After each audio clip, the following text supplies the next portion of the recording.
ہمارے channel the voice of علماء حق کو سبسکرائب کریں اور نیو اپڈیٹس کے لیے گھنٹی کے بٹن کو ضرور دبائیں۔ بسم اللہ الرحمن الرحیم۔ محترم ناظرین و مشاہدین، گزشتہ کل اوسا کے اندر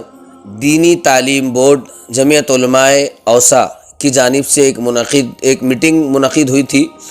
اسی کی کارگزاری پیش خدمت ہے۔ بسم اللہ الرحمن الرحیم۔ گزشتہ کل بعد نماز ظہر بروز اتوار 23 رجب 1445 ہجری مطابق 4 فروری 2024 کو اوسا شہر کے بے ہنگم ٹریفک اور گہما گہمی اور چہل پہل سے دور پرسکون ماحول، صاف ستھری فضا سے معمور، آلودگی سے پاک و صاف، دل اور من کو سکون اور اطمینان و شانتی فراہم کرتی ہوئی مدرسہ صدیق اکبر رضی اللہ تعالیٰ عنہ کی تعمیر جدید پرکشش تعمیر میں لاتور سے مفتی سہیل صاحب قاسمی دامت برکاتہم، مفتی اویس صاحب قاسمی دامت برکاتہم کی معیت میں تشریف لائے جمعیت کے وفد کے ساتھ دینی تعلیم بورڈ جمعیت علماء اوسا کی میٹنگ کا انعقاد عمل میں آیا۔ زیر نگرانی عالی نسبت صدیقی خاندان کے چشم و چراغ ناظم اعلیٰ مدرسہ صدیق اکبر، خلیفہ و مجاز ترجمان اہل سنت والجماعت حضرت مولانا عبدالقوی صاحب دامت برکاتہم، میری مراد حضرت مولانا امجد صاحب دامت برکاتہم۔ پروگرام کے آغاز سے قبل شہر و اطراف سے آئے ہوئے عوام اور خواص کے لیے بہترین شاندار معقول ظہرانے کا نظم کیا گیا، اور کھانے سے فراغت کے بعد مدرسہ حاضہ کے سابق طالب علم، سابق متعلم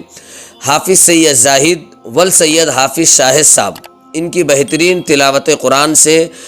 مجلس کا آغاز ہوا، اور اس کے بعد موصوف نے ہی آپ صلی اللہ علیہ وسلم کی شان میں نعتیہ کلام پیش کیا اور ایمانی کیفیت کو بڑھا دیا، اضافہ کر دیا۔ اس کے بعد فعال المتحرک حافظ فیض صاحب مدرسہ حاضہ کے استاد نے گزشتہ سال دینی تعلیم بورڈ جمعیت علماء کی زیر نگرانی جو مکاتب چلتے ہیں اس کی کارگزاری بیان کی، اور کہا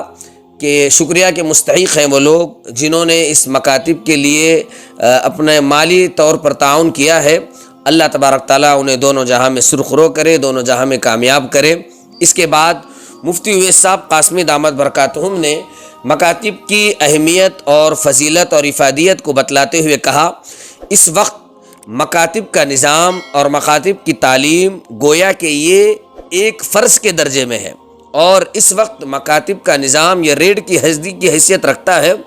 موجودہ حالات میں مسلمانوں کے لیے ضروری ہے کہ وہ اگلی نسلوں کو دین سے وابستہ رکھنے کے لیے مکاتب سے جوڑیں۔ بقائے اسلام کا ذریعہ اس وقت سب سے اہم ذریعہ اگر کوئی ہے تو وہ مکاتب ہے۔ تحفظ ایمان کا ذریعہ مکاتب ہیں۔ مکاتب کے نظام کو مضبوطی سے کفرستان میں بھی ایمان باقی رکھ سکتے ہیں مکاتب کے ذریعے۔ مکاتب کے نظام کو اگر مضبوطی سے چلایا گیا تو کفرستان میں بھی ایمان کو بقا مل سکتی ہے، ایمان باقی رہ سکتا ہے۔ آگے فرمایا، اگر مکاتب سے بے التفاتی اور بے توجہی برتی گئی تو ایمانستان میں بھی رہ کر ایمان کی کوئی گارنٹی نہیں دی جا سکتی۔ اس سلسلے میں سال گزشتہ کی کارروائی پر اساتذہ اور معاونین کی مفتی اویس صاحب نے بھی تعریف فرمائی۔ سلسلہ خطاب کو آگے بڑھاتے ہوئے حضرت نے فرمایا، اس وقت ہر شخص آدھار کارڈ اور ناموں کی درستی کر لے۔ ہر شخص کی یہ ذمہ داری ہے کہ گھر گھر جا کر فرد فرد سے ملاقات کر کر مسجد وار جماعت کے ذریعے ہر شخص کو اس بات کی اہمیت بتلائی جائے اور افادیت بتلائی جائے کہ آدھار کارڈ کی جو اہمیت ہے اور متدان کارڈ کی جو اہمیت ہے، ناموں کی درستی کی جو اہمیت ہے، اور ووٹر کارڈ کی جو اہمیت ہے، ووٹر آئی ڈی خاص طور پر ہر شخص کو یہ بنانا ہے، اور جمعیت علماء ہند کا خاص طور پر اس وقت آواز اور ندا لگائی جاتی ہے کہ ووٹر کا آئی ڈی بنا لیں۔ نیز آگے فرمایا کہ ملک کی ترقی کے لیے، ملک میں امن و امان کو برقرار رکھنے کے لیے، لوگوں کو ذہنی انتشار سے محفوظ اور بچانے کے لیے سب سے اہم ضرورت اس بات کی ہے جو سیاسی پارٹی برسر اقتدار ہے وہ عدل و انصاف سے کام لے۔ اگر وہ عدل و انصاف سے کام نہیں لے گی تو ملک زوال کی طرف جائے گا، تنزلی کی طرف جائے گا، اور اس وقت ہم ببانگ دہل یہ اعلان کرتے ہیں کہ ہم اسی پارٹی کو سپورٹ کریں گے جو عدل و انصاف پر مبنی ہوگی، جو عدل و انصاف کی صدا لگائے گی، عدل و انصاف کی آواز لگائے گی۔ پھر آخر میں جو ہے مدرسہ حضا کے سابق طالب علم حافظ سید ظاہر صاحب ول سید شاہد صاحب کو اورنگ آباد میں شعبہ تجوید میں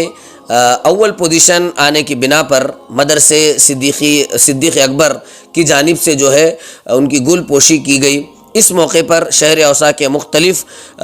معزز شخصیات موجود تھے، ذیشان پٹیل ول حمایت پٹیل صاحب، معروف بھائی ول سید ول رشید سر صاحب، شیخ مجاہد بھائی نگر سیوک، ایڈوکیٹ سمیع اللہ پٹیل صاحب اور جاوید سر نگر سیوک صاحب، سابق صدر بلدیہ جناب ڈاکٹر افسر بابا صاحب، اور اسی طرح سے ڈاکٹر وحید صاحب، پروفیسر لائق پٹیل صاحب، شفیع الدین سوکار صاحب، اور علماء میں مولانا موسیٰ قاسمی صاحب، مولانا عرفان صاحب اور حافظ عارف صاحب، مفتی یعقوب صاحب اور دیگر موجود تھے۔ والسلام علیکم ورحمۃ اللہ وبرکاتہ۔